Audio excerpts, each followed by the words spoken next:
देखिए सवाल नंबर 4 का बी, इसमें कहता है कि उपयुक्त स्थानों पर अल्प विराम लगाइए और संख्या नामों को अंतर्राष्ट्रीय संख्यांकन पद्धति में लिखिए।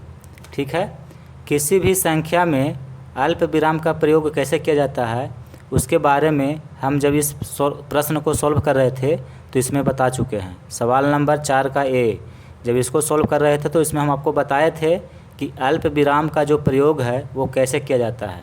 तो आप ये वाली वीडियो नहीं देखे हैं तो पहले जा कर के इस वीडियो को देख लीजिए। उसमें हम बताए हैं कि किसी भी संख्या में अल्प विराम का प्रयोग कैसे किया जाता है, यानी कि कोमा का प्रयोग कहाँ पे किया जाता है। ठीक है, तो आप समझ जाएंगे कि किसी भी संख्या में अल्प विराम का प्रयोग कहाँ पे किया जाता है।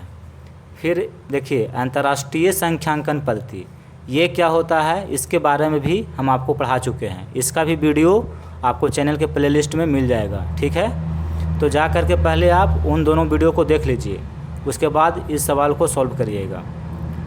तो आइए हम यहाँ पे हम आपको समझाते हैं कि ये जो 3 संख्या दिया हुआ है इसको अंतर्राष्ट्रीय संख्यांकन पद्धति में संख्या नाम कैसे लिखेंगे और अल्प विराम का प्रयोग कैसे करेंगे।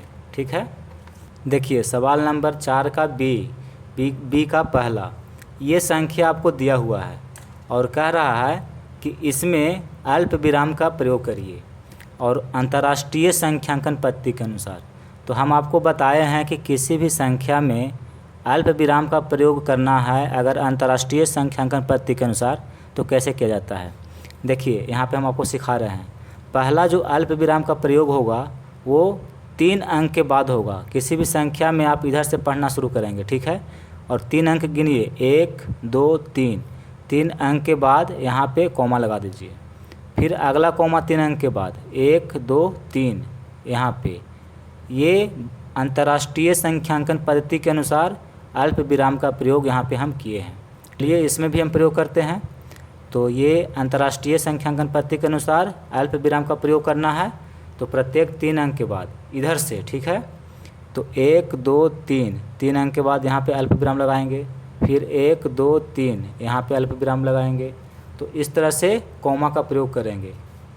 देखिए इसको भी अंतर्राष्ट्रीय संख्यांकन पद्धति के अनुसार कॉमा का प्रयोग करना है, यानी कि अल्प विराम का।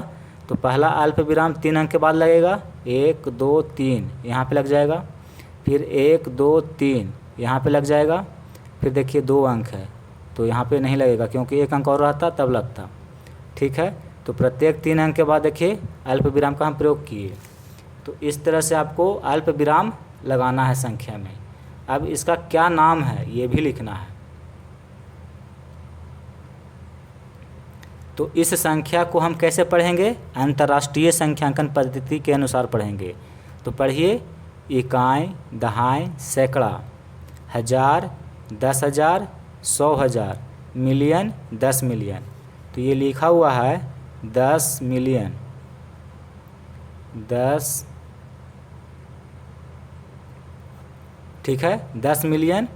अब देखिए 45,000, 1000, 10,000, 100,000। 100,000 की जगह पे कुछ नहीं है, शून्य है। यहाँ पे 45,000 है तो यहाँ लिखेंगे 45,000।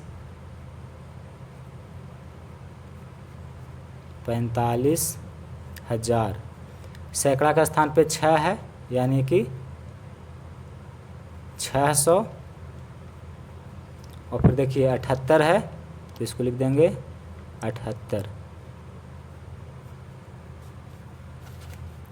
तो ये संख्या आपको दिया हुआ था, पहले अल्प विराम का प्रयोग करना था तो हमने अल्प विराम का प्रयोग कर दिया। फिर ये कितना लिखा हुआ है उसको हम संख्या में लिख दिए। तो ये आपका उत्तर हो गया।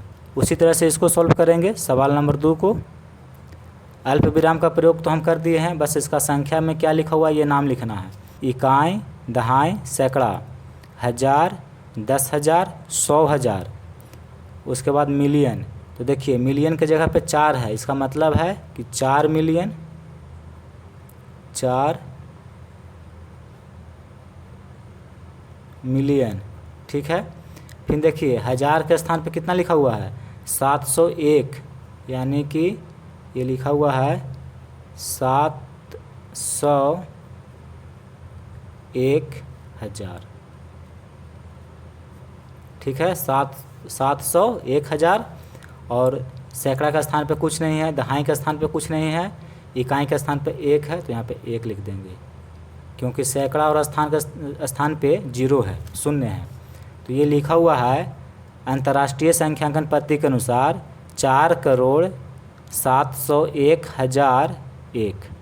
देखिए इकाई, दहाई, सैकड़ा, हज़ार, 10,000, 100,000, मिलियन, तो 4,701,001। ठीक है। अब ये आपका अंतिम सवाल, इसको भी लिखना है, तो इसको भी उसी तरह से पढ़िए और लिखिए। देखिए इकाई, दहाई, सैकड़ा, हज़ार, 10,000, 100,000, मिलियन, 10 मिलियन, तो 10 मिलियन की जगह पर 82 है, यानी कि 82 मिलियन।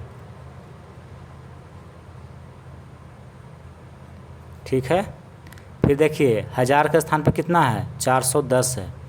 इकाई, दहाई, सैकड़ा, हज़ार, 10,000, 100,000, यानी कि 410,000, तो यहाँ पे लिख देंगे 410,000।